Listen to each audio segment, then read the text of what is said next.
Hi ಎಲ್ರಿಗೂ ನಮಸ್ಕಾರ. ಶ್ರವಣಬೆಳಗೊಳದಲ್ಲಿ 58 ಅಡಿ ಏಕಶಿಲಾ ಗೊಮ್ಮಟೇಶ್ವರ ಪ್ರತಿಮೆಯನ್ನು ಪ್ರತಿಷ್ಠಾಪನೆಗೊಳಿಸಿ ಅದನ್ನು ಅತ್ಯಂತ ಪ್ರಸಿದ್ಧ ಕೇಂದ್ರವನ್ನಾಗಿ ಗಂಗರು ಮಾಡಿಕೊಂಡಿದ್ರು. 12 ವರ್ಷಗಳಿಗೊಮ್ಮೆ ಮಹಾಮಸ್ತಕ ಅಭಿಷೇಕ ಅಲ್ಲಿ ನಡೀತಾ ಇತ್ತು ಗೊಮ್ಮಟೇಶ್ವರನಿಗೆ.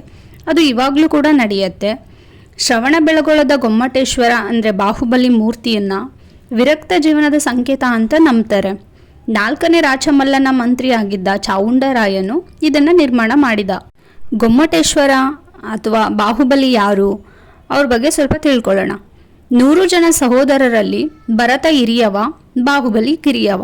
ಭರತನಿಗೆ ರಾಜ್ಯಾಭಿಷೇಕವಾಗುತ್ತೆ. ಒಂದು ಚಕ್ರರತ್ನ ದೊರಕಿ ಎಲ್ಲ ರಾಜ್ಯನ ಗೆದ್ದು ಚಕ್ರಾಧಿಪತಿ ಆಗ್ತಾನೆ. ಅದಕ್ಕೂ ಮೊದಲು ಎಲ್ಲ ತಮ್ಮಂದಿರು ಅವನ ಅಧಿಪತ್ಯವನ್ನು ಒಪ್ಕೊಳ್ತಾರೆ. ಆದರೆ ಬಾಹುಬಲಿ ಒಪ್ಪಲ್ಲ. ಯುದ್ಧಕ್ಕೆ ಕರೀತಾನೆ.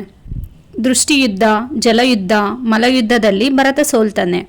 ಮಲಯುದ್ಧದ ಅಂತ್ಯದಲ್ಲಿ ಬಾಹುಬಲಿ ಭರತನನ್ನು ಚಕ್ರದಂತೆ ತಿರುಗಿಸಿ ಇನ್ನೇನು ಬಿಸಾಡಬೇಕು ಅನ್ನೋಷ್ಟರಲ್ಲಿ ಬಾಹುಬಲಿಯ ಮನದಲ್ಲಿ ವಿರಕ್ತಿ ಉಂಟಾಗತ್ತೆ. ಅಣ್ಣನನ್ನು ಕೆಳಗಿಳಿಸಿ ನಮಸ್ಕಾರ ಮಾಡಿ ನಿರ್ವಾಣಕ್ಕೆ ಹೋಗಿ ನಿಂತೇ ತಪಸ್ಸು ಮಾಡ್ತಾನೆ.